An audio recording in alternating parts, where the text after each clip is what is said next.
Cool. So, I don't know. I don't think a lot of people know this, but you've been at this music thing for a very long time. I think maybe it's been just over 10 years now. Yeah, well, I've been singing professionally for 11 years, but in terms of music industry and my music, it's been about 5 years. 5 years. Yeah, so I started writing songs about 7 or 8 years ago, and then I actually broke into the industry about 2008.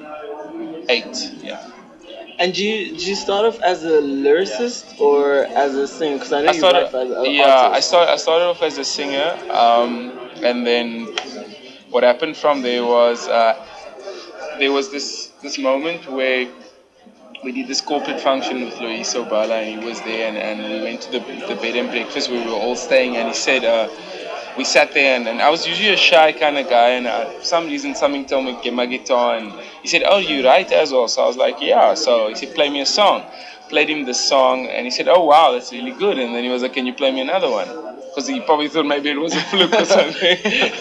And then I played him another one, and he was like, wow, that's really good, we should do some stuff together. And I ended up writing on his last two secular albums, which was Blow Your Mind and the one after that, which was Full Circle. And I co-wrote a song of his that he did with Kulichana called World of Mine. We did that song together. That So was huge. yeah, so as a song, I think as a songwriter, and as a singer, the two parts of my career happened at different times, and with different timings. You know, with my first album, 2008. That album got nominated for Sama for Best Pop Album English, and that was at a point where I didn't know anything that I was doing. I just did this album with this producer, and I wrote good songs, I think, and he produced them, and Bob's your uncle, and I think that was kind of the birth of my career. Yeah. A lot of singer songwriters, I mean, they have different things. Some just will write for other artists, Yeah. and whatever's Yeah. they've had, they'll give it to them. Yeah. Some of them keep sort of the better songs for themselves For and themselves. get commissioned. How you doing? Good. Yeah, it's about bridging the gap between. I've never seen myself as someone who's just wanted to write for myself and just be a singer stroke songwriter. It's more like a singer and songwriter where I can work with different acts and work with different writers and work with different singers. And I mean, there was a time in Cape Town where there was over 20 of my songs that I'd written playing on radio at the same time. It was an era a few years ago where just a lot of new acts were breaking through Cape Town, and I was getting to write for all of them, so it was really cool. Yeah. Let's talk about Dragons, Yeah. how that came about.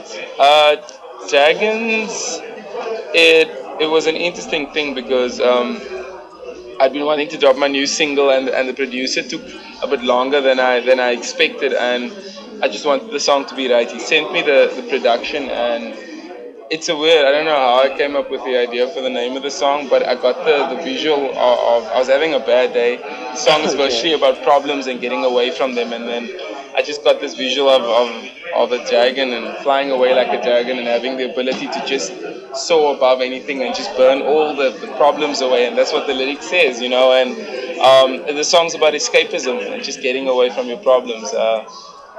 It was a special moment. I wrote the song in about an hour and a half, and it just flew out, man. I finished the entire thing. I didn't scratch out one line from the first word until the last word. I just kept going and going and going till the end of the song. So, and that's how I wrote it.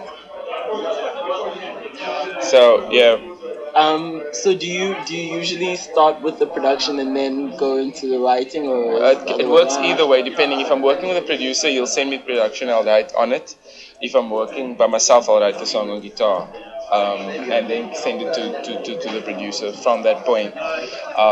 So it varies, it depends on the process. I don't mind either way. Obviously, with the guitar, I'm laying down the chords and I'm laying down the foundation musically. Production often leads you to take it to a place. I knew with Dragon's production, Mr. Mellum did it.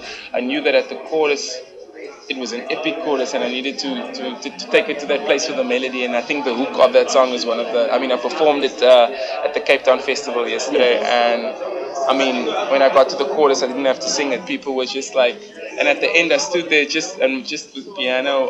A pianist just played, and people just shouted like, "Dragons, Dragons." It was the best. It was the best feeling. Yeah.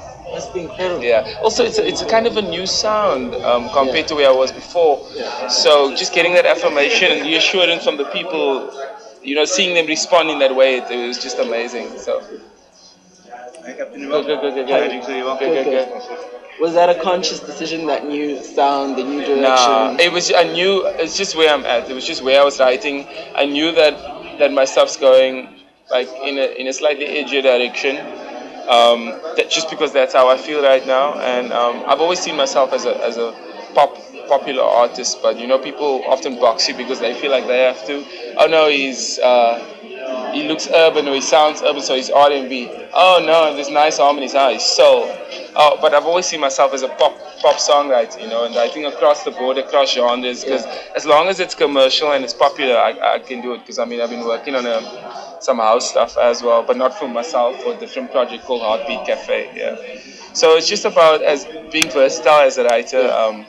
And just focusing on the actual sound you want to go for. Yeah. I'm noticing a lot of South African artists are moving towards that sort of individuality, sort of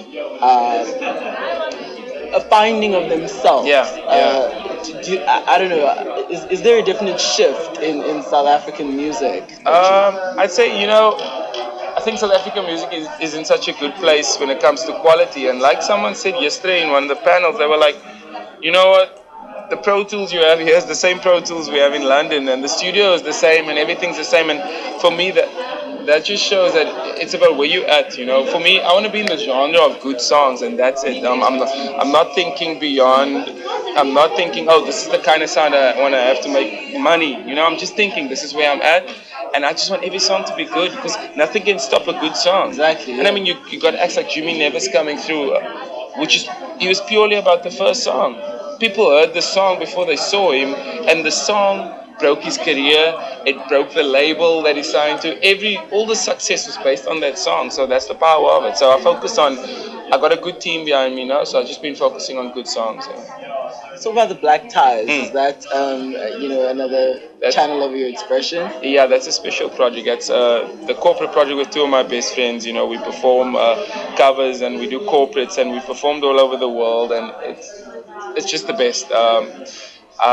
It's a special project to me. Yeah. We do lots of gigs and we sing songs we love. We sing Stevie Wonder, Marvin Gaye, Luther Vandross, CeeLo Green. We sing anything. It's just the best. So what's the decision making process in which covers you sing? Is it just songs that you all Songs are we love into? and songs that people love. Yeah. But it's actually more songs that people love because at the end of the day we need to entertain people, not entertain ourselves. Yeah. So yeah. Just one last Yeah. quick one. About your style. I mean, Yeah. you're quite a stylish guy, and Thank you. you've been ambassador for Markham as Yeah, well, I which have, is yeah. how important is style to you? I grew up in a house where my mother worked in fashion and retail. Really? That's and interesting. yeah, so she was very stylish, and I think I probably picked it up from her. I've always focused on that kind of thing because I think, like with having a son, I think you need to have a look.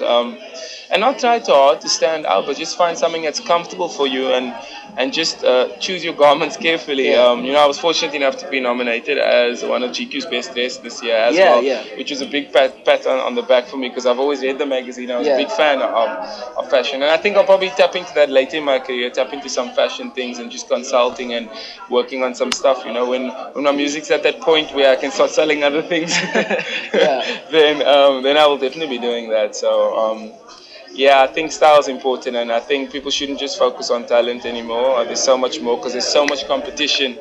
And I mean, there's a lot of better singers than me, I think, but that's not going to stop me from moving ahead and getting Yeah. beyond them because I'm thinking about things holistically and not just focusing on my talent because you can't just rely on your talent anymore. Yeah. Your tattoo? What's that about? It says Summer Gabrielle. It's my daughter. Yeah, Oh, I have a wow. daughter that turns 3 years old this year. Her name's Summer. She's beautiful. Yeah, so she's the most consistent woman in my life. Awesome. Yeah. Okay, well, thank you very much. Thank you so much. Appreciated your interview. It's a pleasure.